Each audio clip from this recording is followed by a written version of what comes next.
BNP নেতা ইশরাক হোসেনকে ঢাকা দক্ষিণ সিটি কর্পোরেশনের মেয়র হিসেবে শপথ না পড়ানোর নির্দেশনা চেয়ে দায়ের করা রিট খারিজ করেছেন আদালত। বৃহস্পতিবার বিচারপতি মোহাম্মদ আকরাম হোসেন চৌধুরী এবং বিচারপতি দেবাশিস রায় চৌধুরীর হাইকোর্ট বেঞ্চ রিটটি খারিজ করেন।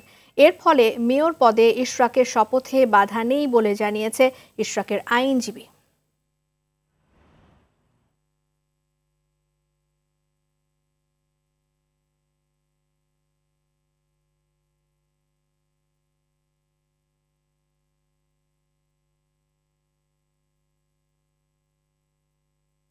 আদালত প্রাঙ্গণে আছেন সহকর্মী সাদিয়া কানিজ, সরাসরি চলে যাচ্ছি তার কাছে।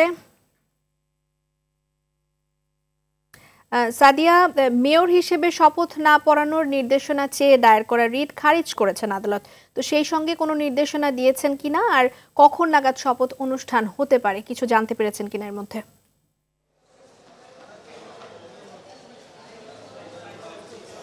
রেদওয়ানা, বিএনপি নেতা ইশরাক হোসেনকে ঢাকা দক্ষিণ সিটি কর্পোরেশনের মেয়র হিসেবে এখন শপথ নিতে আসলে আর কোনো বাধা রইল না। হাইকোর্টের যে রিটটি করা হয়েছিল তাকে শপথ যেন না পড়ানো হয়, সেই রিট কিন্তু খারিজ করে দিয়েছেন আজকে দেবাশিস রায় এবং আকরাম হোসেন চৌধুরীর যে হাইকোর্ট বেঞ্চ, সেই হাইকোর্ট বেঞ্চ রিটটি খারিজ করে দিয়েছেন। এবং আপনি জানেন যে গেল 14 মে আসলে দক্ষিণ সিটি কর্পোরেশনেরই একজন বাসিন্দা এই রিটটি করেন যাতে ইশরাক হোসেনকে ঢাকা দক্ষিণ সিটি কর্পোরেশনের মেয়র হিসেবে শপথ না পড়ানো হয়। এবং এর আগে যে 27 মার্চ আসলে হাইকোর্ট আদেশ দিয়েছিলেন যে 2020 সালের যে নির্বাচনে মেয়র তাপস বিজয়ী হয়েছিলেন, সেই রায় আসলে বাতিল করে মেয়র হিসেবে আসলে ঘোষণা করেন ইশরাক হোসেনকে। তারপরেই কিন্তু আসলে রিটটি করা হয়। তো সেই জায়গা থেকে আসলে সেই রিট খারিজ করে দেয়া হলো এখন, এবং ইশরাক হোসেনের আসলে এখন আর কোনো বাধা রইল না।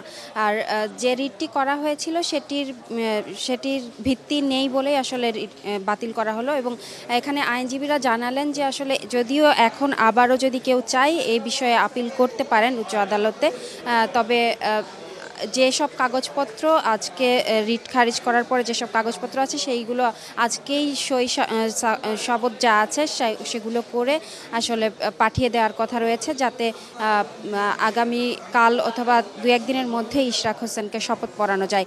আর যদি শপথ না পড়ানো হয় তবে আদালতকে অবমাননা করা হবে, এমনটি আসলে আমরা আইনজীবীরা বলছিলেন, আমরা শুনছিলাম। আদালতকে যদি অবমাননা করার মতো কেউ করতে না চায় তাহলে আসলে ইশরাক হোসেনকে শপথ পড়ানো হবে। আর আপনাকে আরেকটি বিষয় জানিয়ে রাখি, ডক্টর জুবাইদা রহমানের আপিলের শুনানি চলছে হাইকোর্টে। আমরা হয়তোবা কিছুক্ষণ পরে সেটির রায় জানতে পারবো কি হলো। তো রেজওয়ানা, হাইকোর্ট থেকে এই ছিল আমার কাছে সর্বশেষ। সাদিয়া, ধন্যবাদ আপনাকে।